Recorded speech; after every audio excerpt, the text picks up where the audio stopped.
Do you think AI replace कर लेगा in study fields को? थोड़ा बहुत हेल्प कर सकता है आपको अकाउंट्स वगैरह बनाने में। ओवरऑल मैं को समराइज करूं, डिसीजन मेकिंग लेवल, लोग लिटरली मशवरे ले रहे हैं, अपनी लाइफ के डिसीजंस के आंसर्स पूछ रहे हैं उनसे कि मैंने कंपनी ए से माल खरीदना है, कंपनी बी से माल खरीदना है। कंपनी ए ने आपको कॉल की रात के 2 बजे और आपको बताया कि जानी डिस्काउंट दे रहा हूँ 20%। इसमें कहाँ AI है? It can not totally replace your human judgements. Control तो AI कभी भी इंसानों के हाथ में है ना उस्ताद। सिर्फ आप AI से बच सकते हैं या टेक्नोलॉजी से दुनिया से बच सकते हैं तो एक जजीरे में बैठ जाएं विदाउट योर फोन। मुख्तलिफ तरीके से इंसान को बर्बाद किया गया है। अब मैं समय से बताता हूँ। Number 1 through media, narrative building, nuclear family को बर्बाद किया। जो दुनिया में सारी चीज़ें हो रही हैं हमें भी इनसे अडॉप्ट करवाया जा रहा है ताकि एक वक्त आए हम इन चीज़ों से इम्यून हो जाएं। अस्सलाम वालेकुम सहमत, कैसे हैं आप? ठीक ठाक हैं? मैं ठीक, आप सुनाएं क्या हाल है, क्या चल रहा है? मैं ठीक ठाक। काफ़ी अर्से बाद आप वापस आए स्टूडियो। काफ़ी मिस किया आपको मैंने। आपने मिस किया, लोगों ने भी शायद कुछ मिस किया होगा। ठीक है, चले, अच्छा है ना, आ गए बस। चलिए, देर आए दुरुस्त है। खैर समझ, आपसे मेरी बात हुई थी। आई थिंक हमने आज सुबह ही बात की थी फ़ोन पे और हम लोग सोच रहे थे क्या करना है। और आई टोल्ड यू कि यार मैंने वो नाम भी चेंज कर दिया है चैनल का, क्रिकेट फीवर हो गया है नाम। मैं तो अब स्पोर्ट्स में नहीं बैठ रहा। बस ये उम्मीद है कि उमर जो है जितनी जल्दी हो सके टेक ओवर कर ले क्रिकेट, उसको चलाए उस चैनल को। बाकी मैं ओकेजनली वहाँ पे आया करूँगा MMA के ऊपर भी और इंशाल्लाह कभी कभार फुटबॉल वाले बॉयज़ के साथ भी। बट ये जो चैनल है ये मैंने इसको सीरियस लेना है और इसके ऊपर मैंने दिल की बातें करनी है और वो टॉपिक से बातें करनी है जो मेरा फेवरेट टॉपिक्स हैं, that is Jio politics, politics, history और ओवरऑल दुनिया में क्या चल रहा है फाइनेंस इकोनॉमिक्स में। तो इसके ऊपर बात करनी है। मैंने कहा एक परमानेंट मुझे बंदा चाहिए जिसके साथ मैं कन्वर्सेशन करूं और उसी के साथ करूं और ना मुझे किसी को बुलाना पड़े, किसी और बंदे को, और कोई होस्ट और कोई गेस्ट भी ना हो, ना किसी को कॉलें करने पड़ी है। तो बस एक ही सिस्टम हो, 2 बॉयज़ बैठे हो, बस बातें करते रहे। सही है। Thank you for accepting this offer of mine and इंशाल्लाह we will loads of content together. आज पहली वीडियो है तो आज आपके दिमाग में क्या चल रहा है, क्या बात करें आज? हाँ, पहले तो आई थिंक ये बेस्ट हो गया। हाँ, चलो। हाँ, मैं पहले सबसे इम्पोर्टेंट तो सवाल ये है, हाँ, तुम्हारा इस चीज़ के ऊपर इंटरेस्ट क्यों आया और कितने टाइम से, मतलब through out your journey in your life तुम्हारा इंटरेस्ट इस चीज़ में क्यों रहा? एंड तुमने इस फील्ड के ऊपर कभी अपने ये तुम्हारी इस फील्ड के बारे में तुमने इसको पैशन को प्रोफेशन क्यों नहीं बनाया? ये सवाल यार सिंपल सी बात है, बिल भरने हैं भाई, पैसे कमाने हैं। बातें हाँ, ये तो है। बातें करके तो पैसे नहीं बंदा कमा सकता। सिर्फ शुरू में तो आपको तालीम भी करनी होती है। तो I have a finance and accountancy background. वैसे मैंने बड़ी बड़ी कॉर्पोरेट्स में जॉब की है 10 साल और मल्टीपल कंपनीज, बड़ी कंपनी से काम कर चुका हूँ मैं, और ऑटोमोटिव सेक्टर में भी, मैन्युफैक्चरिंग सेक्टर में भी, मल्टीनेशनल्स के साथ भी। और फाइनेंस का ही रोल, मैंने मल्टीपल फाइनेंस के रोल्स देखे हैं वहाँ पे और फाइनेंस का ही बंदा हूँ मैं। अब वो तो चलो, मैंने कुछ ना कुछ करना ही था लाइफ में। लोग डॉक्टर इंजीनियर बन जाते हैं, मैंने वो ACC कर लिया। उसके बाद एक फाइनेंस की जॉब कर ली। बट ये था कि कंटेंट में कंज्यूम करता था बचपन से, स्पेशली हिस्ट्री का, पॉलिटिक्स का और दुनिया भर में क्या चल रहा है, करंट अफेयर का। बिकॉज मेरे अब्बू बड़े करंट अफेयर के शोज वगैरह देते थे, तो मुझे भी आदत लगी मुझे करंट अफेयर के शो देखना बचपन से। तो मैं अब्बू साथ बैठा रहता था बैठ के। उसके अलावा फिर ये भी हुआ कि वो अफगानिस्तान की जंग भी अपने सामने हुई। उस टाइम मैं 10 साल का था, 2001 में, शायद 11 साल का था बल्कि। तो आप लोग परेशान हो ना, वाकई में 35 का ही हूँ भाई। तो अब हुआ ये कि जंग अपने सामने स्टार्ट हुई, नया CNN BBC भी देखा 11 साल की उम्र में। फिर ये जियो व्यू भी लॉन्च हुआ था, टॉक शोज भी देखे सारे, कैपिटल टॉक वगैरह। वहाँ से भी इंटरेस्ट डेवलप हुआ दुनिया में क्या चल रहा है। फिर डॉक्टर शाहिद मसूद की जो वीडियो आई थी एक ज़माने में, एंड ऑफ टाइम्स वाली, वो बड़ी फॉलो की। उसके अलावा जनरली हिस्ट्री में बड़ा अच्छा था, मेरा भाई का भी शौक था, भाई की से बड़ा इंस्पायर हुआ, किताबें बड़ी पढ़ता था हिस्ट्री की। नेपोलियन मेरा बड़ा मुझे बड़ा पसंद है, Napoleon as a character, as a उसकी जो रोल है हिस्ट्री के अंदर, उसके ऊपर काफ़ी मैंने किताबें पढ़ी हैं, काफ़ी कुछ मैंने उसके बारे में रिसर्च की भी है। उसके बाद जब कॉर्पोरेट लाइफ से अल्लाह हाफिज़ हुआ, फिर एक यूट्यूबर के साथ काम करना स्टार्ट हुआ। उसको बड़ी काफ़ी हेल्प की डिफरेंट किस्म के कंटेंट बनाने में, इसी नोयत का, मतलब हिस्ट्री वगैरह का। तो वहाँ से अच्छे थोड़ा प्रैक्टिस वगैरह हो गई। अपने जब चैनल स्टार्ट किया ना, तो साथ में ये था कि यार एक बिजनेस भी रन करना है, लाखों टेंशन है सर पे है। और फिर वही वाली बात है कि आप फिर लोगों को कॉल करो, बुलाओ, इनवाइट करो, कोई बंदा कहाँ बिजी, कोई बंदा कहाँ बिजी है। तो मैं उस चैनल पे आप समझो थोड़ी मिक्स प्लेट बन रही थी, तो उस चक्कर में लगा हुआ था। उस चैनल में थोड़ी मिक्स प्लेट बन गई थी। और फिर जब फरवरी में दोबारा स्टार्ट किया तो क्रिकेट का कंटेंट ज़्यादा आ रहा था, बाकी स्पोर्ट्स का भी करना स्टार्ट हो गया। वो कीड़ा तो था कि स्पोर्ट्स की बातें करनी है। स्पोर्ट्स का कंटेंट बहुत ज़्यादा हो रहा था, पर इवेंचुअली आई वाज लाइक कि काम करते हैं, सो स्पोर्ट्स का चैनल बना लेते हैं। फिर लेटर ऑन रियलाइज़ हुआ कि यार अपने पास तो टाइम नहीं है स्पोर्ट्स का, बिकॉज स्पोर्ट्स तो ख़त्म होगा नहीं, हर दिन ना कोई मैच है, कोई UFC की फाइट नाइट है, कोई फुटबॉल का मैच है, या कोई क्रिकेट में कोई पाकिस्तान ने कोई नया कारनामा अंजाम दे दिया है। तो मतलब it's too much hassle right now for me to be present in different kind of content. और वो जो कंटेंट में स्पोर्ट्स वाला करता था, ठीक है शौक था मेरा, बट एक काइंड ऑफ मेरी सोल सेटिस्फाई नहीं होती थी। ओके तो मुझे अपनी सोल को सेटिस्फाई करना था, मुझे उस पर काम करना था। अभी मैंने इस चैनल पे कुछ पुरानी पॉडकास्टें अपलोड की हुई हैं, तो इस चैनल को थोड़ा मैंने स्टार्ट किया था अगस्त में, आई थिंक मैंने शायद चैनल बनाया था, कुछ पुरानी पॉडकास्टें अपलोड की हैं, बाकी सारी जो मैंने अनलिस्ट कर दी पुरानी। अब ये कि यहाँ पे बैठ के इंशाल्लाह आगे लेके चलना है इस कहानी को, और जो अपने मनपसंद टॉपिक है कि दुनिया में क्या चल रहा है इसके ऊपर बातें करनी। हाँ, एक सवाल है जो मेरे ख्याल से तुम्हारी करंट क्वालिफिकेशंस और इससे भी काफ़ी रेलिवेंट है आजकल के ज़माने से। ACC आपने किया राइट, अकाउंटेंसी एंड फाइनेंस वगैरह। Do you think AI replace कर लेगा इन स्टडी फील्ड्स को? यार देखो, मैथ्स करना है ना बेसिकली, अकाउंटिंग तो मैथ्स ही है, आपने हिसाब किताब लगाना है, उसमें फॉर्मूलेज लगाने हैं, आप उसमें आपने बेसिकली एल्गोरिथम आप बना सकते हो उसका, एक अकाउंट्स बनाने का सॉफ्टवेयर्स भी आ गए हैं बहुत सारे, ठीक है। बट बात वही है कि कुछ ऐसी चीज़ें हैं जो AI नहीं कर सकता। लेट्स सपोज अगर हम ऑडिट की बात करें, अब ऑडिट में मुख्तलिफ तरीके होते हैं जिससे आप ये पता लगा सकते हैं कि फाइनेंशियल स्टेटमेंट्स जो हैं are they showing a true and fair view और नॉट। बिकॉज जो ऑडिट की ज़बान में जब आखिर में ना ऑडिट रिपोर्ट पे जो ऑडिटर होता है फाइनेंशियल अकाउंट्स पे कमेंट पास करते हैं कि these accounts are showing a true and fair view of the company performance, कि ये सही है, true and fair view present करना ज़रूरी है। अच्छा, अब ये जो एक स्टेटमेंट है ट्रू एंड फेयर व्यू वाला, इस तक पहुंचने के लिए मुख्तलिफ ऑडिट टेस्टिंग करनी होती है। अब लेट्स सपोज एक थ्रेट है, अब लेट्स सपोज एक ऑडिटर है, उसका जो बाप है उस कंपनी का वो है CFO है, सही है, और वो उस कंपनी का ऑडिटर भी है, उसका बेटा। तो यहाँ पे क्या हो गया, फेमिलियरिटी थ्रेट। ओके ठीक है, अब हाँ ठीक है, आप ऐसा एल्गोरिथम बना दो कि चलो यार आप कंपनी के जितने भी सारे स्टेक होल्डर्स हैं उन सबके NIC वगैरह उसमें डाल दो, फिर तो आपको नादरा टाइप का सिस्टम बनाना पड़ेगा ना कि वो खुद ही AI बता सके यार ये तो उसका बाप है।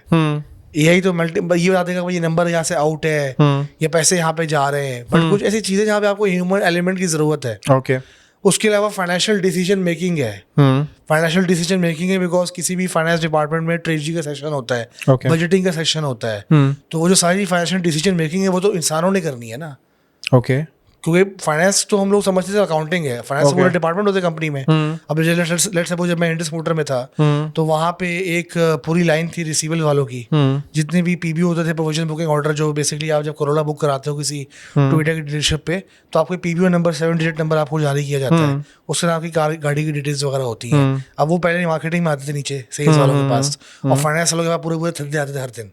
वो नया नया मॉडल लॉन्च हुआ था, सब करोला बुक कर रहे थे उस टाइम, और मैं ट्रेजरी में बैठा हुआ था। ओके, तो वो जाते थे वहाँ पे, और वो पूरी लाइन थी रिसीवर्स वाले बंदों की, वो बैठ के एंट्रियाँ कर रहे होते थे कि ये यहाँ से आए पैसे, ये इस क्लाइंट के, ये इस क्लाइंट के, वो सिस्टम मैनेज कर रहे होते थे। एक रिसीवर्स वाले हो गए, फिर एक होते थे पेबर्स वाले, जो पेबर्स कर रहे हैं, जो बेसिकली पेमेंट्स निकाल रहे हैं वेंडर्स की, टैक्स की वर्किंग वगैरह चेक कर रहे हैं। अब फिर तो आपको मतलब एक ऐसा एक एल्गोरिथम बनाना पड़ेगा अगर आप चाह रहे हो कि हर चीज़ AI कर ले, कि मतलब उसको ये भी पता हो कि भाई स्टेट बैंक ने नया टैक्स क्या अनाउंस किया है, सेल्स टैक्स कितना बढ़ गया है, दुनिया में क्या चल रहा है, बजटिंग क्या हो रही है, वेंडर्स मीटिंग में क्या, इससे तो नहीं हो सकता ना यार। तो AI जो है ना थोड़ा बहुत हेल्प कर सकता है आपको अकाउंट्स वगैरह बनाने में। ओवरऑल मैं को समराइज करूँ, उसमें हेल्प नहीं कर सकता फाइनेंस में on a decision making level. But what about super intelligent AI? मैंने याद है आपसे एक वीडियो शेयर की थी ह्यूमनॉइड्स पे, right? What about super intelligent AI जो डिसीजन मेकिंग भी कर सकती है? एंड आई वाज एक्चुअली, जो गॉडफादर ऑफ AI है ना, मैं उसकी पॉडकास्ट देख रहा था, उसका नाम है, आई डोंट नो, बुड्ढा सा आदमी है, मैं उसको बताऊँ, मैं if I can recall his name, ठीक है। वो ये कह रहा था कि भाई AI जो है, आप चेस खेलने बैठते हैं ना, दुनिया के जितने भी चेस मास्टर्स आ जाए, जैसे मैग्नस कार्लसन एक बंदा है, ठीक है, उसको AI, नॉर्मल AI यूं चेस में हरा सकता है। तो डिसीजन मेकिंग, आप ChatGPT के पास जाएं, लोग लिटरली मशवरे ले रहे हैं अपनी लाइफ के डिसीजन के आंसर्स पूछ रहे हैं उनसे। नहीं देखो यार, देखो अगेन भाई आपको, हाँ भाई आपने एक फैसला करना है, ठीक है, कि मैंने कंपनी A से माल खरीदना है, कंपनी B से माल खरीदना है। कंपनी A ने आपको कॉल की रात के 2 बजे और आपको बताया कि जानी डिस्काउंट दे रहा हूँ 20%। सही है, इसमें कहाँ AI है? ओके, ठीक है, आपने ये डिसाइड करना है कि मैंने, पता चला कि मुझे जहाँ पे मैंने ज़मीन ली फैक्ट्री खोलने के लिए, आप एक फाइनेंशियल डिसीजन ले रहे हो ना, बीइंग, मैं आपको एग्जांपल दे रहा हूँ, बीइंग अ कंपनी ओनर, ठीक है, आपने फाइनेंशियल डिसीजन लेना है कि भाई मैंने जो है वो, मतलब मैं जो आपको अगेन बात कर रहा हूँ वो ये कि एआई जो है it can help you to improve your efficiency and your productivity. It can not totally replace your human judgements. Okay. Because that's God gifted. That's what we are built in. We are Okay. better than AI Okay. in that part of the game. Yeah. Because they need a system to work on. They need a system to work on. अब for example मैं जो सोच रहा हूँ, अब कोई random AI है. Let's suppose AI कोई मेन फ्रेम लगा दो यहाँ पे, कोई कुछ भी है whatever. उसको तो नहीं पता ना मेरे दिमाग में क्या चल रहा है या मैं क्या सोच रहा हूँ या मैं At that moment. या मुझे किसी कॉल आई. Yeah. तो वो तो डिसाइड मैंने खुद करना है ना, वो तो मेरे ह्यूमन एक्शंस है ना उसके खिलाफ. हाँ. तो अगेन उसको ऐसे सिस्टम में डाल दो, किसी एल्गोरिथम में डाल दो, किसी स्क्रिप्ट लिखने के लिए, कोई रिसर्च करने के लिए जो ChatGPT करता है, अकाउंट्स बनाने के लिए, कोडिंग के लिए, इन जैसी चीज़ों के लिए AI, yes you can work on that. Weapons में, मिलिट्री में इसके बहुत बड़ा यूज़ है. यस उसमें बहुत बड़ा यूज़ है. बट जो ह्यूमन डिसीजन मेकिंग है, ठीक है, अब फॉर एग्जाम्पल ट्रम्प ने फैसला किया टैरिफ जो है वो मैंने बढ़ाना है, उसने AI से तो नहीं पूछा ना था, नहीं, उसने तो अपने दिमाग से फैसला किया. कंट्रोल तो AI कभी भी इंसानों के हाथ में है ना उस्ताद. ठीक है, उसकी वजह से कुछ फायदे हो गए आपको, बट ह्यूमंस को आप बिल्कुल तो वाइप आउट नहीं कर सकते. जी. तो ये है. और व्हाट अबाउट योर फील्ड, जैसे ये अब स्टूडियो ले लें. हाँ. स्टूडियो में AI कहाँ रिप्लेसमेंट कर सकती है? यार DOP तो नहीं आ सकता, रोबोटिक DOP. फराज मैंने शूट करनी है. हाँ सही है. ठीक है. और मुझे फॉर एग्जांपल लेट्स सपोज, मतलब मैं तो इंसान हूँ ना, आप भी इंसान हो. अभी मैं कोई फजूल बात करूँ, आपको बुरी बात लग जाए, आप कोई फजूल बात करो, मुझे हट जाए, तो वो तो ये डिटेक्ट नहीं करेगा ना. वो तो हमारे ह्यूमन रिएक्शन और आपके बिहेवियर पैटर्न से ज्यादातर पता चलता है उसको. इस तरह हमने जो डिसाइड किया हमें किस चीज़ बात करनी है, वो तो हमारे दिमाग में बता रहा है ना. अभी हमें खुद नहीं पता था हम किस बारे में बात करने वाले हैं, हमने टॉपिक क्या कहना था और आप AI पे चले गए. तो ये भी आपने फैसला किया ना. जी ठीक है. ये भी तो AI तो नहीं थे जानी. हाँ AI किस में हेल्प करेगा जानी, AI आपको हेल्प करेगा एडिटिंग के अंदर. नहीं वो AI वाली वीडियो मेरी पर चल रही है, AI है. मैं ये नहीं कह रहा कि टेक्नोलॉजी आगे नहीं जाएगी, जस्ट जाएगी आगे, बट अगेन यार इंसान है जानी.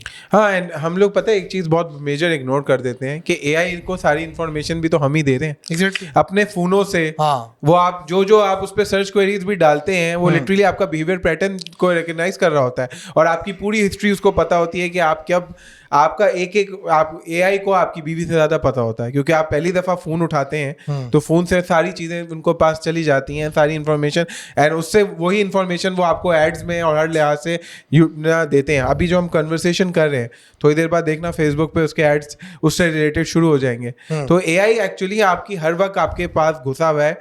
सिर्फ आप AI से बच सकते हैं या टेक्नोलॉजी से, दुनिया से बच सकते हैं तो एक जजीरे में बैठ जाएं विदाउट योर फोन. तो हम ही दे रहे हैं इसको डाटा, ये हम पे ही फीड कर रहा है.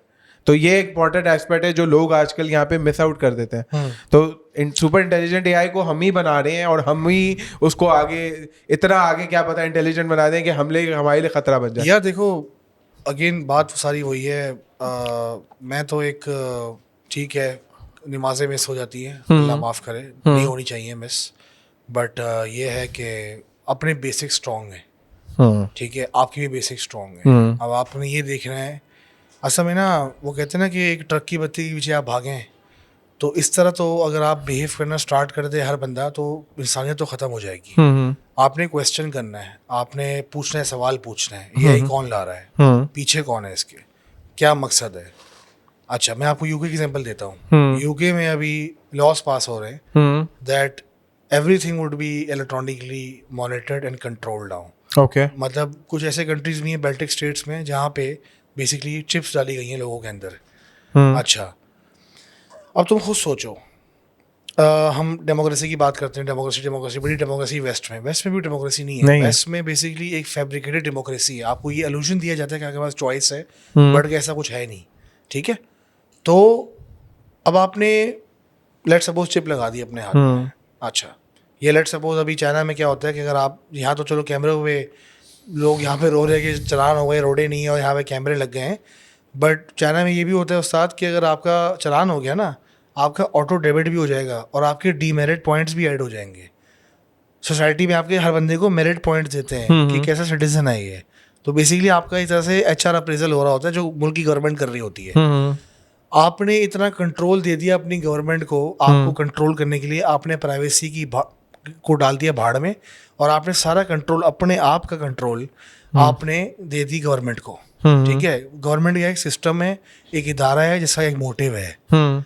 इसी तरह इससे पीछे चले जाओ, ठीक है, तो और बहुत तरीकों से इंसान को कंट्रोल करने की कोशिश की गई है। ठीक है, लेट्स सपोज मीडिया के थ्रू कंट्रोल करने की कोशिश की गई है, मुख्तलिफ नैरेटिव दिए गए हैं।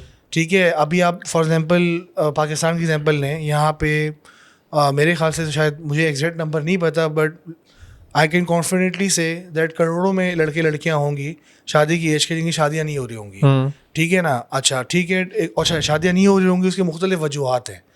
अब वो क्या वजूहात है, उसमें एक मीडिया का भी बहुत बड़ा रोल है, क्योंकि आपके 90% ड्रामों में क्या हो रहा है, ससुर जो है वो बहू पे ठगी हो गई, ठगी नहीं, हाँ ठीक है, तो मर्द को टारगेट किया गया है, या फॉर एग्जांपल फीमेल ऑडियंस को मतलब जो भी है, और मतलब अजीब किस्म की चीजें दिखा रहे हैं, मतलब और सारे मसले खत्म हो गए, बस तलाक़ें हो रही है, तलाक़ें हो रही है। और मजे की बात, रियल लाइफ में वो जो एक्ट्रेसेस हैं जो ये प्रेजेंट करती हैं, यहाँ पे जो कैरेक्टर्स प्ले करती हैं, इनके असल लाइफ में भी कोई लाइफ नहीं है, मेजॉरिटी ऑफ देम अनफॉर्चुनेटली।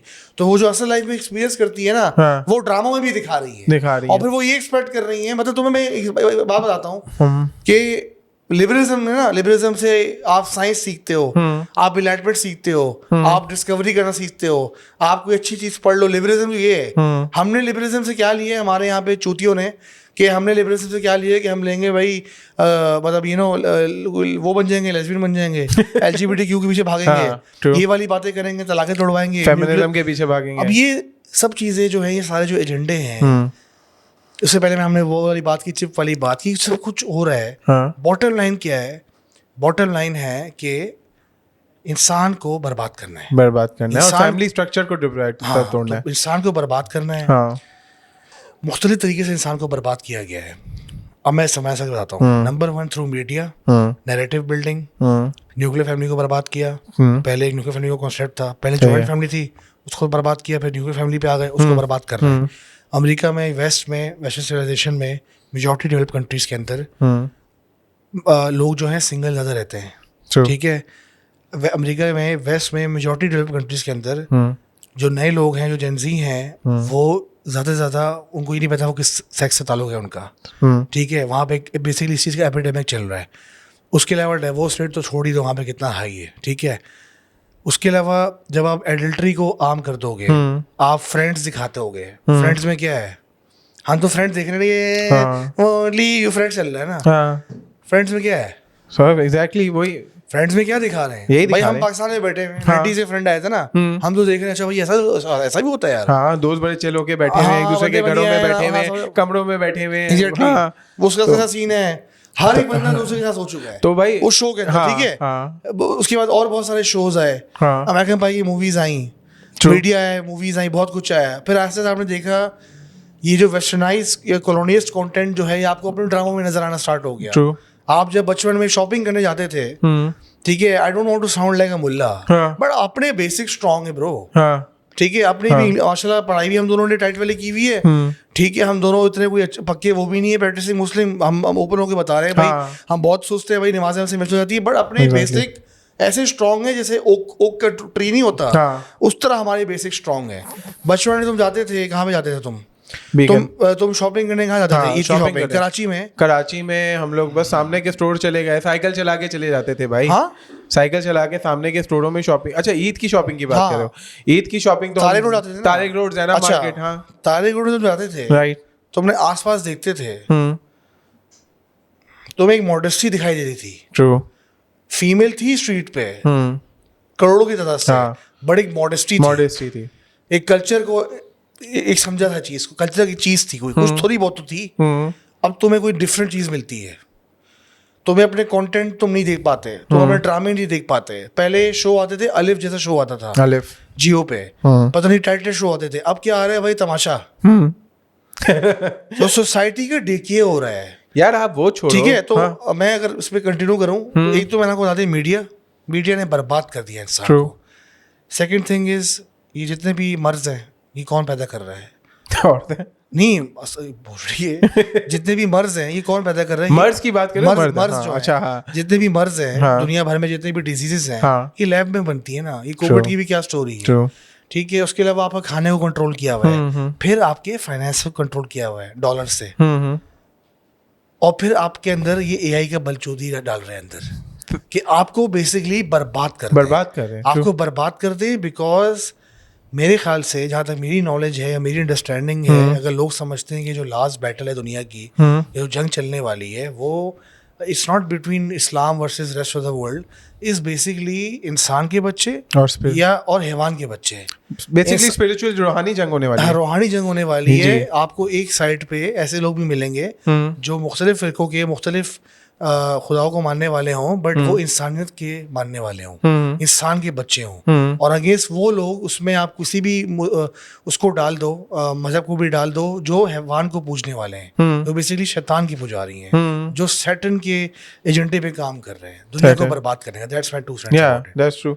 देखिए आपने जितनी सारी बातें की वही सारी इंपॉर्टेंट बातें, और यही बातें मैंने अपनी बुक में भी, जो मैं आपको बता रहा था, ये सारी बातें मैंने अपनी बुक में मेंशन की हैं। उस बुक के बारे में एंड में बताऊंगा। देखें, सबसे बड़ा इंपॉर्टेंट चीज़ क्या है, आपको स्कूल कॉलेजेस में आजकल क्या चल रहा है, आप जाके देखें तो सही, ड्रग्स यूं चल रहे हैं, ड्रग्स की पेनिट्रेशन यूं हो चुकी है, क्योंकि आप किसी को रोक नहीं सकते ना, क्योंकि आपको नहीं पता स्कूल कॉलेजेस में जो फ्रैंकनेस हो गई है मेल फीमेल की, वो बहुत ज़्यादा हो गई है, जितनी हमारे ज़माने में नहीं होती थी, राइट। अब ये जनरेशन का फ़र्क है या जो भी फ़र्क है, हम भी कोई इतनी पुरानी जनरेशन से नहीं है, बट हमने ये डिके बहुत तेज़ी से देखा है। बात सारी इतनी सी है कि आप पान के खोखों में लड़कियों को देख रहे होंगे, आप देखते थे अपने बचपन में। मुझे तो शिल्टों में आता था, मैं तो एक शिल्टॉन तो ऐसी सोसाइटी थी ज़माने वाला, क्लीन माहौल था वहाँ पे तो। हाँ एग्जैक्टली, हो तो थे भी नहीं भाई। मैं हम भी क्लिफ्टन डिफेंस की बात कर लें, उधर भी हम लोग हार्डली देखते थे। आज आपको 4 लड़के बैठे हुए होंगे, उनमें एक लड़की बैठी हुई चाय के खोखों में या पान के खोखों में दिख रही होगी। नहीं, ये क्या है, ये मैं यही बताने की कोशिश कर रहा हूँ कि ये हमारे कल्चर के कुछ नॉर्म्स थे जिन्होंने हमें कुछ चीज़ों से बचा के रखा था। वेस्टर्नाइज कॉलोनाइज माइंडसेट जिसकी बात करें, LGBTQ, ये जो जिन सारी बातों आप बात करें, ड्रामों में जो दिखाए जा रहे हैं, वो सब इसी जो एक झिझक थी ना, उसको खत्म किया जा रहा है ना।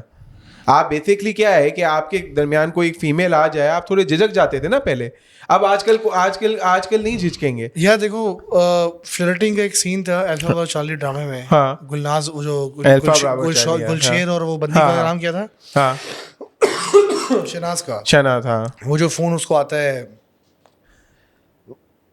कितने वो जो सीन तुम देखो, बहुत अच्छे तरीके से दिखाया था, वो बहुत अच्छे तरीके से, डिसेंट रिस्पेक्टफुल तरीके से। हाँ। उसने बंदी से बात की और somehow he met her and they got married together and उसको उसकी सिंप्लिसिटी पसंद आई। एग्जैक्टली। हाँ, एक मतलब एक ये भी तरीका है, मतलब रोमांस शो करने का। अब रोमांस नहीं है ब्रो, अब दुनिया जो है ना ओवरऑल ग्लोबली अगर देखा जाए, वो डाउनवर्ड स्पाइरल में है। क्योंकि आप समझो कि मैं सिर्फ देखो पाकिस्तान की बात नहीं कर रहा हूँ, मैं जनरली ओवरऑल दुनिया की बात कर रहा हूँ। दुनिया अपने 15th राउंड में है। हैवीवेट का मैच था ना बॉक्सिंग का, 15 राउंड की फाइट होती है बॉक्सिंग की, 15th राउंड चल रहा है, क्योंकि और कुछ बचा नहीं है। हाँ। क्या किस लिए नहीं बचा? ग्रीक्स भी आ गए, रोमन्स भी आ गए, इजिप्शियंस भी आ गए, ऑटोमन्स भी आ गए, ब्रिटिश एम्पायर भी आ गई, फ्रेंच एम्पायर भी आ गई, होली रोमन एम्पायर भी गुजर गई, अमेरिका भी दरियाफ्त हो गया, मुसलमान भी आ गए, ज्यूज भी आ गए, हर मजहब भी दरियाफ्त हो गया, हर मजहब खत्म भी हो गया, बहुत कुछ हो गया, मल्टीपल चीज़ें हो गई, मल्टीपल चीज़ें इन्वेंशंस हो गई, पता नहीं क्या क्या हो गया। ठीक है, अब और क्या रह गया भाई यार? तो देखो, अब और क्या रह गया है? ऊपर से और कौन सी ऐसी बर्बादी है जो इस दुनिया ने, ऐसी कौन सी गंदी आदत है जो नहीं अपनाई हुई?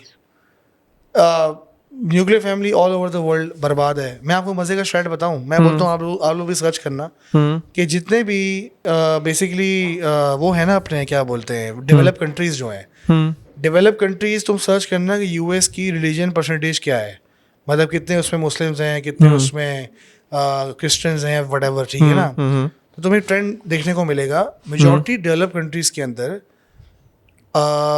फर्स्ट नहीं सेकंड या थर्ड पे ना एक मेजॉरिटी बनती जा रही है या माइनॉरिटी बनती जा रही है उन लोगों की जो रिलीजन में बिलीव ही नहीं करते, specially in the Christian community all over Europe, because it was a plan by the Jews, because they have to destroy the western civilisation and it would be done through immigration and all this thing. They want the West to be destroyed totally. And majority Western countries उनकी population birth rate के severe मसले हैं. अभी तो वो basically समझो एक मुजाहरे चल रहे हैं यूके में कि पाकिस्तान को निकालो और ये करी मंचर्स ये वो इधर उधर, ठीक है, उनके खिलाफ मुजाहरे चल रहे हैं. उस दिन किसी ने स्ट्राइक लगाया कि लेट्स इमेजिन सारे पाकिस्तानी ओरिजिन यूके से लोग चले जाते हैं. 20% इकॉनमी है उनकी, 15% इकॉनमी जो ये एक्सपर्ट चलाते हैं ओके यूके की, ओके, और 15% is a huge fucking number. और स्पेशली NHS और इस तरह की जो मल्टीपल सर्विसेज हैं वो तो भरी हुई इंडियन पाकिस्तानी और बांग्लादेशियों से और सिखों से. आप खुद यूके में रहे हुए हो, तो ये अच्छे खासे सेक्टर तो उन्होंने संभाले हुए. एग्जैक्टली, डिस्पाइट द फैक्ट कि they are in a minority. ठीक है भाई, इसी तरह मतलब एक दुनिया चेंज हो रही है. दुनिया चेंज हो रही है. तो वाइट मैन जो है ना वो अब आस्ते आस्ते कम होता जा रहा है. तुम्हारे खास से डोनाल्ड ट्रंप ने अभी क्या किया है, डोनाल्ड ट्रंप ने साउथ अफ्रीका के जो गोरे हैं उनको क्यों इमिग्रेशन दे रहा है US की? क्योंकि जो वाइट मैन है ना वो दुनिया भर में उसकी पॉपुलेशन कम होती जा रही है. तो इनकी इनसिक्योरिटी है, क्योंकि उसको बर्बाद कर दिया यहूदियों ने और कैपिटलिज्म ने. ठीक, बर्बाद किस तरह कर दिया? उनको मटेरियलिस्टिक चीज़ों पे लगा दिया, उनमें साइंस वो डाल दिया, उनमें न्यूडिटी डाल दी, कल्चर बर्बाद कर दिया. सबसे पहले तो उन्होंने उनका पूरा रिलीजन ही फक कर दिया भाई. Drug, sex and rock and roll introduce कर दिया, बहुत कुछ कर दिया ना. तो सारे नशे हैं जितने भी कर दिए, जितने भी मसले हैं, जितने भी इश्यूज हैं, जितने भी इल्स हैं, जितने भी सिंस हैं, वो आपको कहाँ मिलते हैं? वेस्ट में मिलते हैं ना. तो ये कौन लाया है? ये सिंस किसने इंट्रोड्यूस करा है? कौन सी कंपनी ने क्या मसला, क्या प्रोडक्ट स्टार्ट किया? ये मिल्क जो है, ये जो मिल्क आप पीते हो कि आप बोलते हो कि रोज दूध पीना चाहिए, हड्डियां स्ट्रांग होंगी, ये तो मिल्क इंडस्ट्री का स्कैम है ना भाई. ब्रेकफास्ट कोई इंपॉर्टेंट मील नहीं है. एग्जैक्टली, आप ब्रेकफास्ट नहीं करो कुछ नहीं होता. ये भी स्कैम है. स्पेशली ब्रेकफास्ट उस तरह का जिस तरह इसमें सीरियल्स दे रहे हैं, शुगर कोटेड चीजें. चले ब्रेकफास्ट हम मान लिया इंपॉर्टेंट है, हेल्दी चीजों से ब्रेकफास्ट किया जाए ना. सीरियल्स दे रहे हैं, क्या क्या चीजें उसमें डाल दी है. बच्चा एक जैम खाया जा रहा है लिटरली. हम कभी सोचते नहीं है जैम में कितनी कैलोरीज होती, कितना परसेंटेज ऑफ शुगर होता है जो हम बच्चों को खिला रहे होते हैं. Right, exactly. और इसी तरह हमारी सारी फूड के अंदर इन्होंने क्या क्या कर दिया है, प्रिजर्वेटिव्स डाल दिए, केमिकल्स डाल दिए, शुगर. तो भाई वो वाली बात है कि कुरान में भी इसका मेंशन किया हुआ है कि हाउ दज्जाल will control the world, how the end of times would be. आप जो देख रहे हो दुनिया में, जो जुल्म देख रहे हो, जो आप इंफॉर्मेशन ले रहे हो, जो आप खा रहे हो, जो आप पहन रहे हो, जो आप बिलीव कर रहे हो, हर चीज़ पे वो अटैक कर रहे हैं. आपके दिमाग पे अटैक कर रहे हैं, आपके फाइनेंसिस पे अटैक कर रहे हैं, आपको कर्जों में डाला हुआ है, बैंकिंग सिस्टम बनाया हुआ है, बैंकिंग सिस्टम फेक है. पहले आपको याद होगा 1960s तक एक अमेरिकन ड्रीम बिकता था US के अंदर. अमेरिकन ड्रीम में क्या होता था भाई कि आपके पास एक गाड़ी है, एक सैलून कार है, एक आपके पास ट्रक है, 2-3 बच्चे हैं, एक घर है, और आप एक जॉब कर रहे हो. बेगम जो है घर में बच्चों को पाल रही है. American dream. आप वीकेंड पे बेसबॉल खेलते हो और संडेस को बारबेक्यू करते हो. अमेरिकन ड्रीम बेचा ना ये. अच्छा, ये बेचा, ये बाद में बर्बाद हो गया. और पहले क्यों प्रैक्टिकल था? पहले इसलिए प्रैक्टिकल था सब कर्जों पे हो रहा था. नहीं, उससे पहले तो गोल्ड स्टैंडर्ड था ना उस्ताद. Gold standard. अब World War I किसने कराई, World War II किसने कराई, गोल्ड स्टैंडर्ड किस तरह हटा, उसके बाद डॉलर ने किस तरह रिप्लेस किया, निक्सन का क्या रोल था, इसके ऊपर हम मल्टीपल और पॉडकास्ट में डिस्कस करेंगे. But you know the drill. अब क्या हुआ, अब आपको खुद बताओ ना, अभी एक बंदे की सैलरी पे घर चल सकता है आजकल? अल्लाह ने करे आपको, मुझे आप और वेस्ट में तो बिल्कुल भी नहीं, बिल्कुल भी नहीं. एग्जैक्टली. हाँ, तो एक बंदे की सैलरी तो घर नहीं चल सकता उस्ताद. तो जब आपने एक नेचुरल सिस्टम है, जो अल्लाह का सिस्टम है, जो ऊपर वाले ने, आप जैसे भी बिलीव करते हो, मैं मतलब बाकी लोगों की बात कर रहा हूँ जो शायद यहाँ पे मुस्लिम ना, जो मैं नॉन मुस्लिम देख रहे हूँ, आप जिस भी बिलीव करते हो, कभी ये सोचो कि ऊपर वाले ने सिस्टम बनाया हुआ है कि भाई सुबह हो गई है, उठ जाओ और काम पे जाओ. कराची में तो 12 बजे बाद खुलती है दुकान, तभी तो वर्कर्स आते ही नहीं है. ठीक है, मीडिया काम है, हमारी तो मजबूरी है. प्राइम टाइम 8 बजे होता है ना, तो स्टार्ट दोपहर में होता है काम हमारा. निखिल बल्कि जब सुबह आप उठे हो, मैं जब भी सुबह उठा हूँ, रैंडम क्लाइंट मिल जाता है, फोन कर लेता है, या स्टूडियो चाहिए किराए के लिए, तो पैसा बन जाता है, 20,000 30,000 बन जाते हैं भाई. एग्जाम्पल दे रहा हूँ तुम. ठीक है भाई. तो एक सिस्टम बनाया ऊपर वाले ने, जैसे सुबह उठ जाओ बरकत मिलेगी, या कि एक मर्द है, एक औरत है, इसका ये रोल है, इसका ये रोल है. अब क्या हुआ है, न्यूक्लियर फैमिली बर्बाद हो गई है, दोनों कमा रहे हैं पैसे, और पैसा फिर भी नहीं बन रहा, और ना सेविंग हो रही है, और ना खर्चे कम हो रहे हैं. क्यों? क्योंकि इन्फ्लेशन जो है बढ़ती जा रही है। क्यों? क्योंकि डॉलर छपता जा रहा है। क्यों? उसको कोई रोक नहीं सकता। क्यों? अमेरिका की 800 बेसिस हैं। हाँ, अमेरिका की 800 बेसिस हैं, वो चौधरी बना हुआ है। जब तक उसकी चौधराहट चलती रहेगी डॉलर चलता रहेगा। वरना जितना भी तुमने तरक्की देखी है भाई, बेसिकली अमेरिका इसलिए वर्ल्ड पावर नहीं है कि अमेरिका सबसे ज़्यादा प्रोडक्ट्स बनाता है, इकॉनमी बड़ी है, ये उसका वो influence। नहीं, अमेरिका के पास लेवरेज है। लेवरेज है। आप जितनी भी बड़ी बड़ी कमोडिटी दुनिया में, सबसे बड़ी कमोडिटी कौन सी है? ऑयल। उसकी ट्रेडिंग सिर्फ डॉलर में होती है ना, पेट्रो डॉलर्स कहते हैं उसको। तो आपने जब ऑयल को पकड़ लिया, जिस ऑयल से पूरा दुनिया चलती है, हर चीज़ ऑयल चलता है, ऑयल के बगैर दुनिया चल नहीं सकती, ठीक है भाई। उसमें आपने डॉलर की ट्रेडिंग कर दी। आप फ्रांस से तेल खरीदना है, वो भी डॉलर खरीद लेगा। यूक्रेन ने तेल बेचना है, उसको भी डॉलर मिलेंगे। हर जगह डॉलर डॉलर डॉलर डॉलर है, और वो नोट छापा जा रहा है, और उसका कर्जा बढ़ता जा रहा है। 36 ट्रिलियन हो गया है, लेकिन वो भी बचा हुआ है। किसी और कंट्री का 36 ट्रिलियन में बर्बाद हो जाए वो। हाँ, बस इतना उससे कोई वसूल भी नहीं सकता। एग्जैक्टली, इतना पहुंचेगा भी नहीं, उससे वसूल भी नहीं सकता। उसको कर्जा चुकाना पड़ेगा, वो और डॉलर छाप लेगा, और ये प्रोसेस चलता रहेगा जब तक उसकी अथॉरिटी को कोई चैलेंज नहीं करता। The moment people stop using dollar and people confidence shakes in US authority over the world, US will collapse. It would be the end of the entire Western civilization once and for all. And वही तो Russia and China यही तो चाह रहे हैं कि उनकी trading जो है डॉलर से हट के हो। तो वो उसका रीजन ये है कि वो तो हर दिन तो सेक्शन लगता रहता है। हाँ, सेक्शन लगता रहता है। एंड तुम इसमें सबसे इम्पोर्टेंट बात ये है कि हमारे यहाँ जितने भी लोग हैं, तुमने देखा है ना, आए दिन थोड़े से यहाँ पे भी मसले होते हैं लोगों को। पहली चीज़ होती है इस मुल्क से निकलो, बाहर निकलो, भागो, निकलो बाहर हो, ठीक है, ये एक कॉमन चीज़ है ना। तो मतलब उनको क्या ये लग रहा होता है कि वहाँ पे उनको एक ड्रीम मिल रहा है, वहाँ ड्रीम मिल रहा है। जितनी तुमने सारी चीज़ें बातें की, वहाँ पे इंसान कोई गाड़ी खरीद रहा है तो वो कर्ज पे खरीद रहा है, ठीक है, वहाँ घर ले रहा है तो बेशक if you are doing well over there in terms of job and everything, हर चीज़ तो मॉर्गेज पे है वहाँ पे। आप हमेशा कर्जदार हो, आप हमेशा सूद में हो।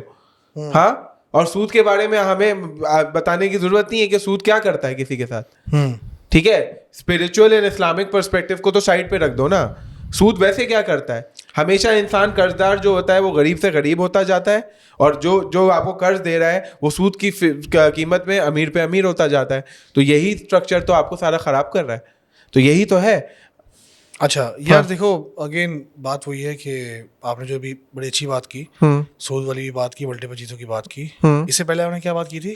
आपने वो अमेरिकन ड्रीम के बारे में नहीं, आपने अभी से पहले क्या बात की सूद से पहले? ये इमिग्रेशन। हाँ, अच्छा, इमिग्रेशन की जो कहानी है, जो भी देखो यार, बताओ सीन क्या है। यूके की एग्जांपल लेते हैं। यूके क्या करता है इकोनॉमी चलाने के लिए? स्टूडेंट्स बुलाता है। Exactly, UK service based economy, service based economy है। उसको मंजन देना है, उसको मंजन देना है। मतलब आप ये सोचो कि यूके तो छोड़ो, यहाँ पे इकरा यूनिवर्सिटी है, जो बंदी लगाई है पोस्टर पे, बड़ी प्यारी बंदी लगाई होती है पोस्टर पे, इकरा यूनिवर्सिटी है। जैसे आपको ये बताते हैं आप आ जाओ तो इसी तरह की बंदियां वहाँ मिलेंगी, इसी तरह का माहौल मिलेगा। सिंपल सी बात है ना, देखे ना वो यूनिवर्सिटी के पोस्टर कैसे हैं, आप यूनिवर्सिटी जाओ अजीब माहौल मिल रहा होता है। सही बात है। अच्छा, तो इसी तरह यूके है ना, वो ये वाला अप्रोच करता है।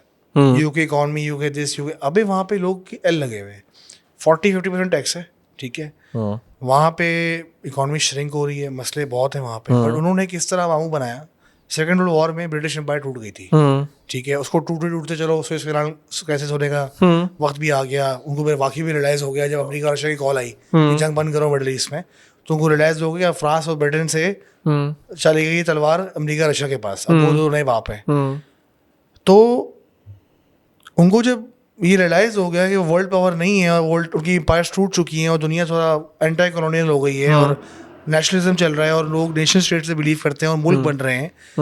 उन्होंने सर्विसेज बेची हैं। They have sold education, they have sold ACCA, they have sold O levels and A levels, they have sold IELTS, they have sold Wimbledon, Premier League, like sports, events, tourism, banking, insurance, ये सारी चीज़ें UK बेचता है ना भाई। कभी तुमने देखा है यूके की गाड़ी है, कोई ब्रिटिश कंपनी है उसकी गाड़ी है, ठीक है, ब्रिटिश कंपनी है उसकी, कोई ब्रिटिश कंपनी का AC लगा हुआ है, तो मैं जर्मन AC मिलेगा, जापानीज AC मिलेगा, कोरियन AC मिलेगा। गाड़ी में शायद 1-2 ब्रांड्स हैं, देखो हाँ, ग्लोबल नहीं है ना भाई। global, एक तो स्कोडा ब्रांड था उनका, जो भी था, ठीक है, जगुआर था वो भी टाटा ने खरीद दिया ना भाई। तो they are not builders, they are not like, they are good in service.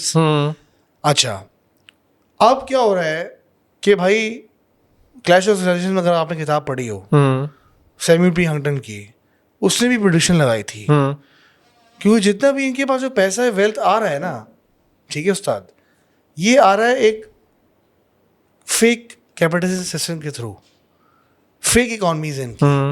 अब तुम बोलोगे फेक इकोनॉमी कैसे है? भाई जब उस मुल्क में सारा टाइम तो बारिश होती रहती है वहाँ पे क्रॉप्स नहीं उगती ना। इतनी बड़ी एम्पायर थी, जब जर्मन ने यू-बोट्स भेजी उनको बेसिकली अटलांटिक में जो जंग हुई थी, सबसे पहले सूरज बहुत कम निकलता है। हाँ, तो जब वहाँ पे नेचुरल रिसोर्सेज नहीं है, एक चलो 1980s में उनको नॉर्थ सी में ऑयल मिल गया था यूके को, मैं यूके की बात कर रहा हूँ आफ्टर सेकंड वर्ल्ड वॉर वाले यूके की बात कर रहा हूँ, ठीक है। लोग नहीं समझते कि ब्रिटिश एम्पायर की बात कर रहा हूँ, वो तो उनके पास रिसोर्सेज बहुत इस टाइम, बट जब ब्रिटिश एम्पायर टूट गई, जैसे यूके बच गया, तो यूके के पास क्या था, नॉर्थ सी में तेल निकल आया, उसके अलावा बैंकिंग और ये सारी सर्विसेज मैंने आपको बताई। अब वहाँ पे ना इकोनॉमी श्रिंक हो रही है, हालात थोड़े चेंज हो रहे हैं, और सिर्फ यूके की बात नहीं कर रहा मैं, ओवरऑल पूरे वेस्टर्न दुनिया की बात कर रहा हूँ, अमेरिका को छोड़ के, ठीक है ना, चलो अमेरिका को भी इसमें डाल दो। अब वो क्या करते हैं, डिफरेंट एनजीओज के थ्रू, डिफरेंट प्रोग्राम्स के थ्रू, डिफरेंट एजेंट्स के थ्रू, डिफरेंट एजेंसीज के थ्रू, बड़े स्टडी कंसल्टेंट के थ्रू, यूट्यूब के एड्स के थ्रू, गूगल के एड्स के थ्रू, पीयर प्रेशर के थ्रू, सही है, इन सारे प्रेशरों में आके ना इंसान ये समझता है कि भाई मैं शिकागो एयरपोर्ट पे उतरूंगा और सामने मेरे पैमेला एंडरसन खड़ी होगी और मेरे पास $50,000 की जॉब होगी।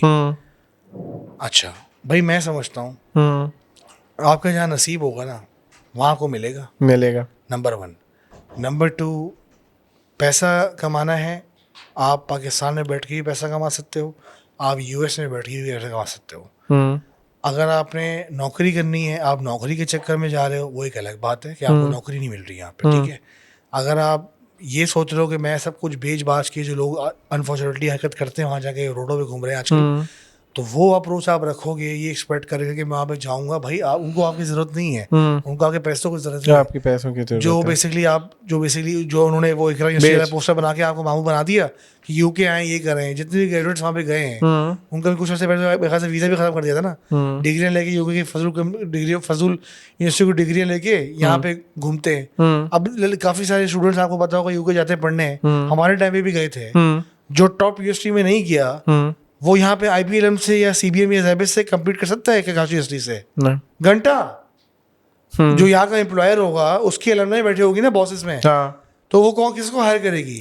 एक बिजनेस ग्रेजुएट हायर करना है तो IBM CBM ये नर्स का जो MBBS अच्छा आजकल आ रहा है, ये BNE हो गया फला टीम का ना, उनको हायर करेगी ना भाई, या LSE हो गया एग्जांपल, तो इनको हायर करेगी या भाई यूके उनकी लॉबी बैठी है, कोई यूके की यूनिवर्सिटी है यार, वही ना, वही एग्जैक्टली मैं इनको बताता हूँ, जैसे कि आपके पास यूके की डिग्री है, on paper it's better than any LUMS degree, right? On paper बेहतर है ना, बट आप अगर आप प्रैक्टिकल फील्ड में जाते हैं, प्रैक्टिकल, तो वहाँ जो लम्स वगैरह के लोग बैठे हैं, उनकी एलुमनाई बैठी है, जॉब मार्केट में भी वही लोग बैठे हैं, वही लोग प्रेफर करते हैं बात। और भाई लोकल में तो आपको देखो, मेरा एक दोस्त था, मैकेनिकल इंजीनियरिंग उसने की शेफील्ड से, और बड़ा टाइट बंदा, बड़ा काबिल बंदा था, वो आया पाकिस्तान, उसने जॉब ढूंढने की कोशिश की, एक कंपनी में उसकी जॉब लगी, इंटर्नशिप। अच्छा, उस कंपनी में अगर वो स्टिक कर लेता शायद उसकी जॉब फिर लगी जाती, बट लेकिन बात बताऊँ क्या है, जितना उसकी कॉस्ट थी ना डिग्री को हासिल करने में, वो कभी रिकवर नहीं हो वो तो रिकवर यहाँ पे घंटा नहीं होती कहीं।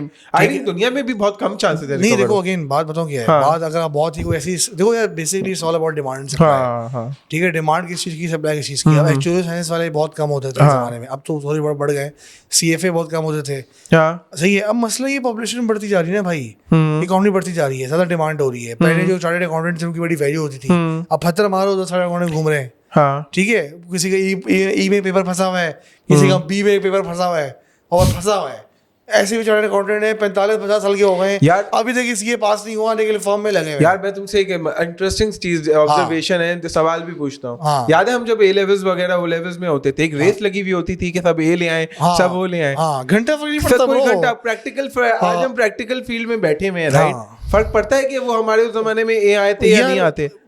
यार देखो, मैं अगेन वो जो सिस्टम है ना, मैंने आपसे पहले बात की थी कि how the humanity is being controlled, तो I missed one thing, education system, ये रैट रेस वाला सिस्टम। मुझे पता है कि जापान में 10 साल तक ना बच्चों के एग्जाम ही नहीं होते, ना कोई टेस्ट होता है, अच्छा। उनको सिर्फ लाइफ स्किल्स सिखाते हैं। हम्म। जापानीज पीपल जो हैं वो क्यों इतने इंसान के बच्चे हैं, उनको क्लीनिंग करना, उनको Basic ethics, लाइफ स्किल करना, कारपेंटरी का काम, ये सब चीज़ें उनको स्कूल में सिखाया जाता है। उनको कोई प्रेशर नहीं दिया जाता कि भाई तुमने ये लाना है, ये लाना है, वो लाना है। उनका कोई एग्ज़ाम का कल्चर नहीं है टिल 10 ईयर्स। उनको ऐसी स्किल्स और ऐसी इंफॉर्मेशन और ऐसी नॉलेज दी जाती है जिससे उनका रियल लाइफ में कोई उनको इम्पैक्ट पड़ता है। वो रैट रेस में पहले दिन से नहीं पड़ जाते कि ग्रेड लाने, फिर मैंने कॉलेज जाना है, या फिर मैंने एलेव्स करना है, एलेव्स के बाद फिर मैंने एक और यूनिवर्सिटी जाना है, फिर एक और यूनिवर्सिटी जाना है, और मैं 30 साल का हो जाऊंगा और मैं इतने पैसे बर्बाद करके और मैं बस एक्सपेक्ट करूंगा बस मैं सारे पैसे रिकवर हो जाए। उस्ताद इस तरह बहुत लोगों ने और भी बहुत किया हुआ है। लोगों ने घर बेच के भी पेपर पास किए हैं और उसके बाद जॉब मिली है, बस लगे हुए। तो यार बात बताऊँ क्या है, इवन अगर आप, चलो ये तो मैं एजुकेशन की बात कर रहा हूँ, मैं ह्यूमन लेवल पे भी कंट्रोल किया हुआ है। अब लेट्स सपोज ये जो शायद कोई पुराने लोगों का हमारी पॉडकास्ट देखें, पुराने लोगों से मतलब जो 70s 80s के हैं, जिनको पुराना कराची याद होगा, आई होप कि पॉडकास्ट लोगों के पास पहुंचे। आई अंडरस्टैंड इस चैनल पे मैंने वीडियो नहीं डाली, तो थोड़ा रीच डाउन है, बट आई होप कि वीडियो चले। बड़ी मर्जी की बातें की हैं, लोगों को मजा आएगा इंशाल्लाह। अब आपको जब दूध लेना होता था कराची में पुराने टाइम पे, आप कहाँ जाते थे? गवाले के पास। गवाले के पास। आप डायरेक्ट बाड़े जाते थे। हाफरज, हाँ ठीक है। अब क्या होता है, अब आपकी गली गली में आपकी वो खुली हुई है दूध की दुकानें। अब ये जो सिस्टम है पूरा स्पेशलाइजेशन वाला, ये किसने जात किया है? ये तो फादर ऑफ मॉडर्न इकोनॉमिक्स जो है एडम स्मिथ, उसका है ना ये, उसको बोलते हैं। तो वो भी यार एक जीव था यार।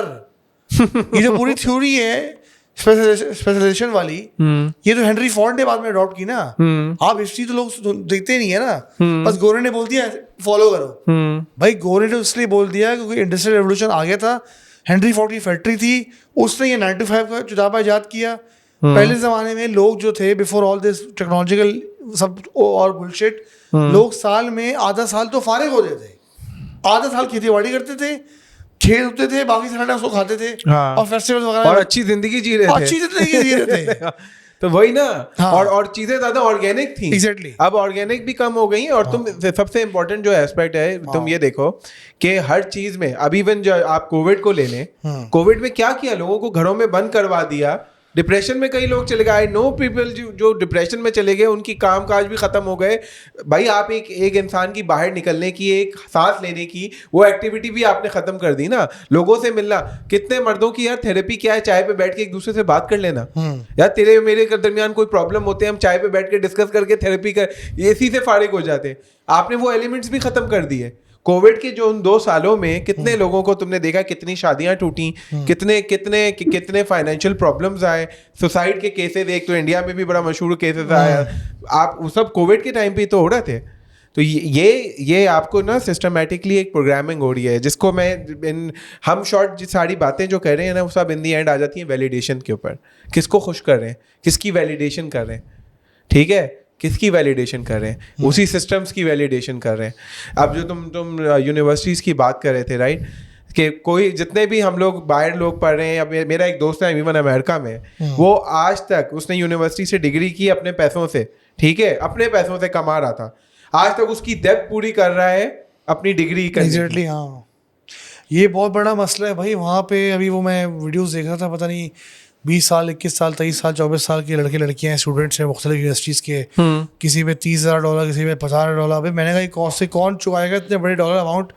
भाई मैं आपको वही कह रहा हूँ कि सिचुएशन बहुत अजीब सी हुई हुई है, और दुनिया जो है वो डेट पे फंसी हुई है, दुनिया नशों में फंसी हुई है, दुनिया ड्रग्स में फंसी, उससे फंसी है, बीमारियों में फंसी हुई है, दुनिया गंदा खाना खा रही है, स्टेट इंडस्ट्री सीट कंट्रोल कर रही है, मीडिया पे कचरा देख रही है, झूठ देख रही है, जुल्म देख रही है, जेनोसाइड हो रहा है, बहुत कुछ हो रहा है, और सब चीज़ों को मल्टीपल जगहों पे जंग चल रही है। अभी इंडिया पाकिस्तान की जंग हो सकती है दोबारा से, उसका चांस है। यूक्रेन और उसमें चल रही है। सूडान, साउथ सूडान में 2000 बंदे मार दिए भाई परसों। 2000 बंदे फायरिंग कर दी उन पे एक साथ ही, मतलब वहाँ पे अलग ड्रामा चल रहा है। उसके अलावा चाइना ताइवान का मसला है, मतलब हर दुनिया में हर कोने में, अजरबैजान आर्मेनिया है, मुख्तलिफ हॉटस्पॉट है यहाँ पे, यहाँ जो जंग चल रही है या जंग होने वाली है। ये जंग अभी सीजफायर हुआ है, ट्रम्प साहब करवा रहे हैं, तो भाई ये कहने एक को। मसला चल रहा है। हाँ ठीक है। हाँ अच्छा मेरा सिर्फ इसमें एक लास्ट पर्सपेक्टिव ये है कि भाई हमें इन चीज़ों का आदी क्यों बनाया जा रहा है? किस चीज़ का? ये सारी चीज़ें हो रही हैं, हम बच्चे मरते हुए भी रोज न्यूज़ पे देख रहे हैं, सुन रहे हैं। हम ये सुनते थे अपने बात में, हम ये चीज़ें सुनते थे? नहीं सुनते थे। और हम जो दुनिया में सारी चीज़ें हो रही हैं, हमें भी इनसे अडॉप्ट करवाया जा रहा है ताकि एक वक्त आए हम इन चीज़ों से इम्यून हो जाए। राइट है, हम रिएक्ट करना भी, बोलना बंद कर दें, हम बोलना भी बंद कर दें, यही तो सारी चीज़ें हो रही हैं। एक चीज़ इतनी ज़्यादा क्वांटिटी में जब शुरू हो जाती है ना अल्ताफ, तुम और मेरे लिए नॉर्मल हो जाती है। बड़ी अच्छी बात की। हाँ 2017 में ना I was working in a multinational and I am not saying that I am a saint और समथिंग, ठीक है, I am just like another dude, but I met like female friend of mine. She introduced me to another friend of mine, not a friend of hers actually. उसको उससे introduce करवाया और मैंने उससे ऐसी बातचीत की। रैंडम तुम एग्जांपल दे रहा हूँ। She told me that she is living in a living relationship with a guy in like Karachi, in DHA, in some अच्छा, मैंने वो ऐसी बात सुनी, ओके ठीक है, 2017 की बात है। मैंने फिर ये सोचा कि हम यहाँ तक कैसे पहुंचे, और इस तरह पहुंचे ना कि चीज़ें आहिस्ता आहिस्ता आहिस्ता आहिस्ता आहिस्ता आहिस्ता, गुनाह जो होता है, गुनाह जो चीज़ गलत होती है, जो चीज़ स्पिरिचुअली, मॉरली, एथिकली गलत होती है ना, वो ना कछुए की स्पीड के साथ सोसाइटी में डाली जाती है। पहले सिर्फ ऊपर का बटन खुलता है उसका, नहीं, पहले क्या होता है, पहले दुपट्टा सर से हटता है और गले में आता है, गले से वो साइड पे होता है, फिर पहला बटन खुलता है, फिर दूसरा बटन खुलता है, फिर क्लीवेज नजर आता है। ये 7 स्टेजेस हैं, और आपने ये 7 स्टेजेस आपने देखी हैं अपने सामने, आपके अपने टीवी के अंदर, आपके अपने मीडिया में, आपने मूवीज के अंदर। आप पाकिस्तान को तो गोली मारो, इंडिया की बात करो, इंडियन मूवीज देखने के काबिल होती थी ना। अब क्या हो रहा है, जब से वो सनी लियोन को आके उन्होंने आइटम डांसर इंट्रोड्यूस करवा दिया बॉलीवुड में, तो वो भी एक बहुत बड़ा प्रोजेक्ट था भाई। तो वहां पे भी तो आपने सोशल फैब्रिक जो था, देखो हमारा ठीक है, एक रिलीजन डिफरेंस है, हिंदू अलग है, मुसलमान अलग है, बट कल्चरली उनका बड़ा रिच कल्चर था भाई। उस कल्चर को भी तो बर्बाद किया ना बॉलीवुड ने, वहां भी तो गंदी चीजें लेकर आया। अब देखो कंटेंट तो कुछ है ही नहीं ना वहाँ पे, सिर्फ वल्गैरिटी है। हाँ, अभी देख रहे हैं मलिका जी एंड फिर वो चल रहा होता है। कंप्लेन ये होती है कि रेप क्यों हो रहा है, फिर ये क्यों हो रहा है। आपने इस चीज, ये बहुत मेजर फैक्टर है। जब आप सेक्स को इतना नॉर्मल एक सोसाइटी में डालना दिखाओगे, तो दूसरा तो दूसरे को कोई आदमी सेक्स ऑब्जेक्ट ही समझेगा ना उसको। एग्जैक्टली। तो भाई आपने वो देखा है ना, मलिका जी मलिका जी जिम गई, और मलिका जी मतलब ऐसे ऐसे, अल्लाह माफ करे, उसमें एक रील सामने आ गई, आपने बात कर ली, सारा टाइम अभी रील आ रही होंगी पैप्स वाली। एक वो मैडम थी, पता नहीं कोई कौन सी एक्ट्रेस हैं, उन्होंने कोई हील पहनी हुई थी मैडम ने, और साथ में कोई उन्होंने शॉर्ट्स पहनी थी, क्या पहनी हुई थी, और बड़ी उनको पता भी था कि अगर मैं ज़्यादा ऊपर नीचे हुई ना तो वो नज़र आ जाएगा। तो वो करने के चक्कर में ना वो गिर गई सीढ़ियों से, वो गिर गई भाई। आई वॉज लाइक ब्रो, अगर तुझे मतलब एक तो उस चीज़ का भी डर है कि ये भी नजर आए वो भी नजर आए, तो नहीं पहनना भाई इस तरह कपड़े। हाँ। बट वो तो मजबूरी पे वो ही चल रहा है, मलिका जी। और पता नहीं कौन है वो, एक उर्वशी है, पता नहीं कौन, एक और आ जाती है, और एक है जो अजीब अजीब कपड़े पहनती है। वो कहने को मुसलमान भी है इंडिया में, पता नहीं कौन है वो, अजीब से कपड़े, पता नहीं कहीं से भी काट पीट के लगा लेती है वो, पता नहीं कौन, उसका मुझे नाम याद नहीं आ रहा। क्या हो रहा है यार, लिटरली क्या हो रहा है ये आपके, और हम इन चीजों से उर्फी जावेद या वो पत्ते लगा के आ जाती है। या तो यही सब चीजें, और हमारे कहाँ हो रहा है, हमारे अवार्ड फंक्शन में कुछ कम हो रही है ये, हमारे अवार्ड फंक्शन में कुछ कम ही है। आप हमारे अवार्ड फंक्शन देख लें, आप उसे अभी लाजवाब लिस्ट, ये भी एक स्ट्रेटेजी की तरह ही पेनिट्रेट करा है। बताऊं तो मैं सिंपल सी बात है, मैं वही वाली बात करूंगा, if a naked woman comes in front of you or me, we would be like, ठीक है, because we are men. Let's be fucking honest. Yeah, true. ठीक है ना, तुम भी ताड़ते हो, हम भी ताड़ते हैं, शादी आपकी भी हुई थी, मेरी भी हुई थी, ठीक है भाई। जी। लेकिन एक सिंपल सी बात है कि अगर एक नेकेड औरत सामने से गुजरेगी तो हम देखेंगे, हम कोई दूध के धुले हुए नहीं है, ठीक है भाई। ये बात तो यहाँ पे मैं आपको बता रहा हूँ। ठीक है, पॉइंट ये कि भाई एक आपने फॉर 5 सेकंड आपने देख लिया, हाँ भाई, फिर आप इम्पैक्ट सोचो उस चीज का, और आप डेप्थ में जाओ हाँ कि आपको आपकी रिलीजन ने क्यों पर्दे के ऊपर एक पूरी साइंस समझाई है कि वो क्यों जरूरी है, हाँ और एडल्ट्री आपकी सोसाइटी को किस तरह बर्बाद करती है, हाँ उसके ऊपर आप रिसर्च करें। ट्रू इसलिए कि आप डायरेक्ट जाके मौलवी को गाया दे, मौलवी जो हैं वो इस्लाम के ठेकेदार नहीं है। इस्लाम एक रिलीजन है, मौलवी आई डोंट नो किसने ये टर्म बनाया है। हाँ इस्लाम सबको आना चाहिए, आप डीप रिसर्च करें एंड सबसे बड़ी आप बात डीप डाइव करें उस्ताद की भाई वो पर्दा या जो बेसिक चीजें कुरान ने अल्लाह ने आपको बताई हैं या हदीस में आई हैं, उसके पीछे साइंस क्या है, आपको हर चीज के पीछे लॉजिक मिलेगी। एंड अल्ताफ इस बात पे एंड करते हैं कि हम ये क्यों भूल जाते हैं कि मौलवी भी इन दी एंड इंसान ही है। इंसान जनरली फ्लॉड है, कोई ना कोई गलती तो हर इंसान में है ना, ऐसा ही है। अब वो एंड वैलिडेशन की प्रॉब्लम हर जगह चल रही है, हर लेवल पे चल रही है, बट वो इन दी एंड इंसान ही है मौलवी। उनकी हम हर इंसान की गलत चीज़ों के ऊपर क्यों सिर्फ पॉइंट आउट करते हैं, उनकी पॉजिटिव चीज़ों को। अगर आज हम कहते हैं कि सारे मौलवियों को हटा दें इस सोसाइटी से, आपको क्या लगता है पाकिस्तान हॉलीवुड से कम होगा? क्या चीज़?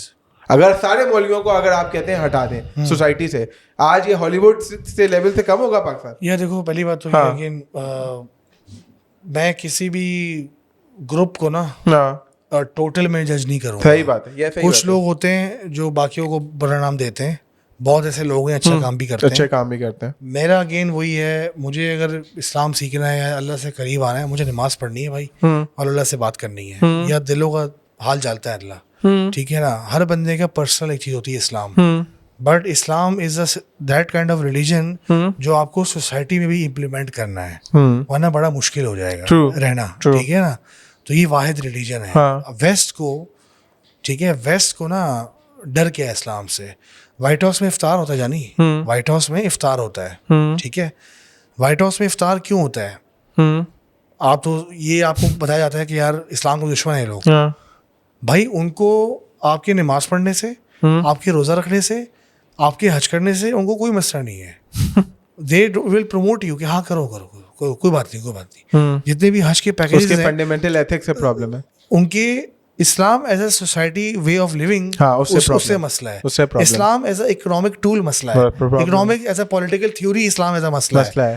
तो यहाँ पे उनको मसला है क्योंकि वो सारे उनके एजेंडास को काउंटर कर देता है ना। हाँ, अब जितने भी मुस्लिम कंट्रीज थे या जो भी कंट्रीज थे, जिन्होंने उनका या तो इकोनॉमिक सिस्टम या उनका फाइनेंशियल सिस्टम या उनका पॉलिटिकल सिस्टम को चैलेंज किया, वहां पे अमेरिका आ गया कि यहाँ तो हम बचाने आ रहे हैं इसको, फ्रीडम चाहिए इस मुल्क को भाई उस्ताद, यहाँ फ्रीडम चाहिए हमारे अपनी बॉल लीगल लेके। लीबिया था, उसने गोल्ड दिनार बनाने की कोशिश की, उसको मार दिया भाई। मल्टीपल सारी एग्जांपल्स हैं। तो ये सिस्टम है, ठीक है। तो इसको हम आगे कंटिन्यू करेंगे एंड इस पे बस ये लास्ट पॉइंट पे कंक्लूड कर सकते हैं कि भाई हर चीज़ जो देखें, एक सिस्टम जिसकी तुम बात कर रहे हो, जो उस सिस्टम में उनके साथ हो जाता है, जो साथ हो जाता है, वो उससे उनको कोई ज़्यादा प्रॉब्लम नहीं है। बट जो ज़्यादा उनको प्रॉब्लम क्रिएट करता है, उनसे ज़्यादा उनको प्रॉब्लम शुरू भी हो जाती है। तो Islamic as a fundamental system जो है, उससे प्रॉब्लम है जिसको आपने बात की, ठीक है। मैं ये नहीं कह रहा कि हम इस्लाम को हर जगह उस तरह, मैं ये बारे बात नहीं कर रहा, बट इस्लाम के जो कोर प्रिंसिपल्स हैं ना, जो सोसाइटी को शेप अप करते हैं, सिर्फ वो भी इम्प्लीमेंट हो जाए ना, प्रॉब्लम इनको बहुत मेजर हो जाएगी। तो इनका सिस्टम देखो, इनका सिस्टम कोलैप्स हो जाता है ना उसमें। गेम सारा सिस्टम का है ना, नहीं सिस्टम है यार। हम कहते हैं ना, बहुत सारे लोगों की ये डिबेट है इस्लामिक बैंकिंग और कमर्शियल बैंकिंग, राइट। सिर्फ इस्लामिक बैंकिंग का लिबादा लगने से भी ना, या जो हम कहते हैं कि जेन्युइन, हम उस डिबेट में भी नहीं जाते। इस्लामिक बैंकिंग आने से भी उनकी तरफ से पुशबैक आना शुरू हो गया था ट्रेडिशनल बैंकिंग की तरफ से, क्योंकि भाई ये आइडियोलॉजी उनके उस वाले सेक्टर को भी खत्म कर रही थी। यार मुझे honestly that's my opinion. Again इस पे तो पूरा एक फतवा आ चुका है कि ये तो सही है। जिन्होंने फतवा दिया है वो बहुत माशाल्लाह काबिल एहतराम इंसान है। उस डिबेट में मैं नहीं जाऊंगा भाई जी, मुझे उस लेवल की नॉलेज नहीं है। हाँ वही तो बात है, मुझे ना कुछ फर्क नहीं लगता, ठीक है। मुझे ऐसा बेसिक, मुझे कोई ऐसा कोई फर्क फील नहीं आता, ठीक है। अच्छा, मेरे ख्याल से ज़कात सिस्टम होना चाहिए। ज़कात सिस्टम अगर आप हो, मतलब एक ज़माने में ये बेसिकली एक कहावत थी कि हज़रत उस्मान रज़ी अल्लाह अन्हु के ज़माने में बैतुल माल जो था वो खाली होता था, मतलब सब कुछ बांट दिया जाता था लोगों में, ठीक है। ज़कात का सिस्टम ऐसा स्ट्रॉन्ग था, क्योंकि हर बंदा ज़कात देगा तो मसला ख़त्म हो जाएगा ना उस्ताद, कोई गरीब ही नहीं रहेगा। मतलब हर बंदा भूखा भी नहीं होगा, उसके बाद कुछ ना कुछ होगा सर्वाइव करने के लिए। अब ये एक सिस्टम है, वेस्ट ने सिस्टम इम्प्लीमेंट किए हैं। डेमोक्रेसी एक सिस्टम है, कैपिटलिज्म एक सिस्टम है, कम्युनिज्म एक सिस्टम है, फासिज्म एक सिस्टम था, ठीक है, अभी दोबारा आ रहा है, ठीक है, पॉपुलिज्म भी एक थ्योरी है, मुख्तलिफ थ्योरीज हैं, मुख्तलिफ बुलशिट है, मुख्तलिफ फिलोसफर्स हैं, बड़ी बड़ी बातें करते हैं, नीच से नहीं कर दिया उसने वो कर दिया, लोग कोट करते हैं। अपुन का फंडा सिंपल है, वो थ्योरी किसने बनाई है? अब लेट्स सपोज हम कार्ल मार्क्स को कार्ल मार्क्स को लोग बोलते हैं बाप ऑफ कम्युनिज्म। कम्युनिज्म जो उसने एक थ्योरी बनाई, ठीक है उस्ताद तूने एक थ्योरी बनाई, ठीक है, गुड फॉर यू, तूने थ्योरी बनाई, बट थ्योरी के चक्कर में अरबों लोग मर भी गए, करोड़ों लोग भी मर गए। स्टालिन ने अपने लोगों को कितना मारा, माओ तुंग ने अपने लोगों को कितना मारा, कमांड इकोनॉमी की, मैं चलाता हूँ इकोनॉमी, हर चीज मैं कमांड करूंगा। चाइना में तो मिलियंस लोग मर गए कार्ल मार्क्स की आइडियोलॉजी को फॉलो करते हुए। ऐसा हुआ? रशिया टूटा नहीं टूटा, लोग मरे, बर्बाद हुए, जंगें हुई, हुआ ना? तो भाई जो जितने भी फिलोसफर्स हैं ना उस्ताद, इन फिलोसफर्स को भी आप दोबारा पढ़ें। मैं लोगों से भी रिक्वेस्ट करता हूँ कि who the fuck were this people, majority of them were drunk, jobless, ठीक है, majority of them were like belonging to a certain religion, Jews, और उनको majority of them, Karl Marx was a Jew. हाँ true, ठीक है ना? Russia में जो ये रिवॉल्यूशन आया था, देखो रशियन जार को गिराना था, इसके ऊपर मैं आपको बातें पॉडकास्ट में बताऊंगा। रशियन जार को, ये रशियन रेवोल्यूशन में जो हुआ है पूरा, इससे भी जूश का हाथ था पूरा, क्योंकि रशियन जार ने इनका जो फाइनेंशियल सिस्टम था उसको चैलेंज कर रहा था, वो उसको उसने गिराया था। और जो बॉशविट्ज़ थे, लेनिन वगैरह कौन थे? ये रशियन ज्यूज थे। तो बस यहाँ पे हम कहते हैं कि भाई सारा इन दी एंड फाइनेंशियल सेक्टर के ऊपर ही आता है, राइट? चले हम आई थिंक हमने काफ़ी टॉपिक्स पे डिस्कशन कर ली, एंड ज़्यादातर हमने इस टॉपिक्स को जो कवर किया था। थैंक यू सो मच यार, बड़ा मज़ा है आपके साथ बात करके। आज काफ़ी हमने डिफरेंट टॉपिक्स से कवर किया। आई थिंक हमने बिल्कुल ही हम अनप्रिपेयर्ड थे, बट आई थिंक सवाल ये था कि how we are being controlled, humans are controlled, उसके ऊपर हमने बात की, एआई के ऊपर बात की, दुनिया में क्या चल रहा है और हाउ हम यहाँ तक कैसे पहुंचे, और कौन कौन हमारा दुश्मन है, इंसानियत का दुश्मन है। अच्छा खैर, आपने एक किताब भी अभी रिसेंटली अपनी लॉन्च की है, उस किताब के बारे में कुछ बताएं। जी, एक्चुअली ये किताब है, इसका नाम है द वैलिडेशन ट्रैप। और हमने जो ज़्यादातर बातें डिस्कस की, मतलब खास तौर पे हमने पॉडकास्ट के इनिशियल सेगमेंट में डिस्कस की, तो वो वाली एआई और ये सारी चीज़ें, वो सारी चीज़ें जो है मैंने इस बुक में मेंशन की हैं। इसका नाम ही वैलिडेशन ट्रैप है, एंड किस तरह हम लोग कंट्रोल हो रहे हैं और हम वैलिडेशन के पीछे भाग रहे हैं, ये सारी चीज़ें इस बुक के अंदर जिक्र हैं। ये वेरी सून ये लिबर्टी बुक्स में भी अवेलेबल बुक होगी एंड अमेजोन पे भी अवेलेबल होगी। ये आज मेरे पास पड़ी हुई थी, तो मैंने कहा कि इस शो में दिखा देते हैं। इसका लिंक भी हम फ्यूचर में शेयर करेंगे। डन हो गया। Thank you so much. Thank you. Okay, take care.